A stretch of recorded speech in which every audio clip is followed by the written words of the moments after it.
Un autre des aspects en Inde qui est assez surprenant, peut-être aussi même un peu déstabilisant, les funérailles. Alors, on est habitué ici à avoir des funérailles en noir, quoique aujourd'hui la norme est moins comme ça, les gens vont s'habiller un peu n'importe comment, mais il n'y a pas, chez nous en tout cas, il n'y a pas une explosion de joie, puis il n'y a pas une explosion de couleurs dans les funérailles.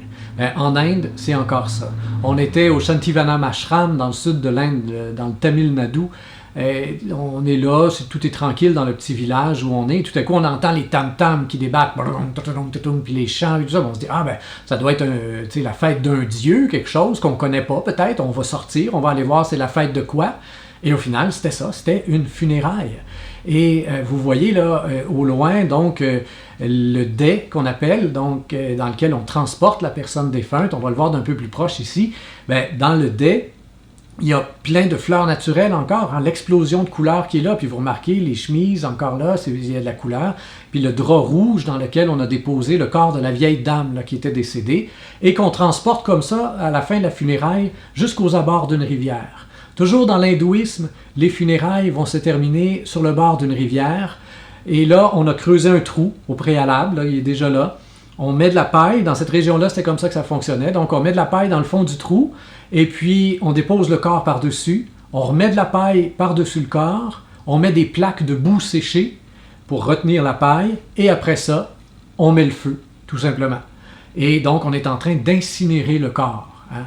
Et pendant ce temps-là, dans cette région-là en Inde, c'est pas partout, mais dans cette région-là en Inde, l'homme qui était le plus proche de la personne défunte, donc dans ce cas-ci, là, c'était le fils aîné de la personne, descendait dans l'eau avec le sadhu, donc comme on pourrait dire le prêtre là, du village. Il descend dans l'eau avec le sadhu, et là, il se fait raser complètement au coco. Tous les cheveux disparaissent, la barbe, s'il y en a une, et la moustache, parce qu'il y en a assurément une. Hein? Et un homme qui se rase la moustache en Inde, c'est quelque chose. Là. La moustache en Inde, c'est un symbole de virilité, c'est un symbole de séduction et tout ça.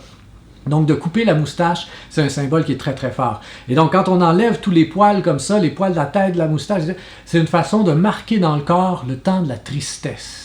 Hein, le temps que les cheveux repoussent, le temps que la barbe revienne, c'est le temps du retour à la normale, le temps de la tristesse. Donc, je trouve ça extraordinaire parce que oui, autour de ça, il y a des chants, il y a de la joie, conscient de la libération de la personne. On espère que la personne va s'en aller pour un meilleur avenir, dans une réincarnation, elle s'est libérée de cette vie-là, etc. Donc, il y a une conscience de la joie, mais il n'y a pas une négation de la tristesse pour autant pour les proches. Hein, même dans la joie, et donc on inscrit dans le corps le temps de la tristesse, c'est un très beau symbole. Et quand on brûle le corps, là-dedans aussi il y a un symbole qui est très très beau, parce qu'on brise une enveloppe. Hein, pour eux, le corps, c'est rien d'autre qu'une enveloppe. Quand vous recevez du courrier chez vous, qu'est-ce que vous faites avec l'enveloppe? Hein, vous la déchirez, puis vous jetez ça au recyclage. Ce qui est important, c'est ce qui est à l'intérieur. Dans l'hindouisme, c'est la même chose. Souvent, les hindous sont assez durs avec leur corps. Ils ne vont pas mettre des petites pommades, puis de la petite crème. Non. C'est un corps, c'est une enveloppe, c'est tout ce qui est important, c'est ce qui est à l'intérieur. Hein? Et donc, on brûle le corps, on brise l'enveloppe. Et après ça, 24 heures, 36 heures plus tard, ils viennent, ils prennent les cendres et ils déposent ça dans la rivière. Façon de dire à l'âme, mais là, tu vas suivre le cours de l'eau. Hein? Et la rivière, elle coule, elle s'évapore, ça revient dans les nuages, et il pleut. Et l'âme est invitée à suivre le cycle comme ça de l'eau d'une certaine manière, hein, à suivre le cycle des réincarnations, jusqu'à ce qu'elle ait vécu absolument tout ce qu'elle a à vivre pour se purifier de son karma, jusqu'à ce qu'elle soit devenue une espèce de générosité pure. Hein. Everything is an extra, comme on disait un peu plus tôt dans la conférence, hein, everything is an extra, même moi. Je ne m'appartiens même plus, je suis générosité pure, tout à tous. Hein? Et à partir de ce moment-là, l'âme est prête à se fondre dans le grand tout. Et pour prendre un exemple, c'est comme si dans la mystique hindoue, l'objectif de la mystique hindoue, c'est comme si on était tous des poissons dans l'océan et que l'objectif c'est de devenir une vague. Le poisson nage dans l'océan, il décide s'il tourne à droite, s'il tourne à gauche, s'il monte, s'il descend. Aucun problème avec ça. Là. Il y a une volonté propre, mais c'est un poisson dans l'océan. C'est tout petit dans quelque chose. Et même une baleine est petite dans l'océan, on s'entend là. Hein? Alors, c'est tout petit dans l'océan. Et l'objectif, c'est de devenir une vague. Tu ne décides pas si tu tournes à droite, à gauche ou quoi que ce soit, tu ne décides plus rien.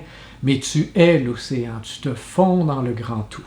Hein? Et ça, c'est l'objectif ultime de la mystique indienne.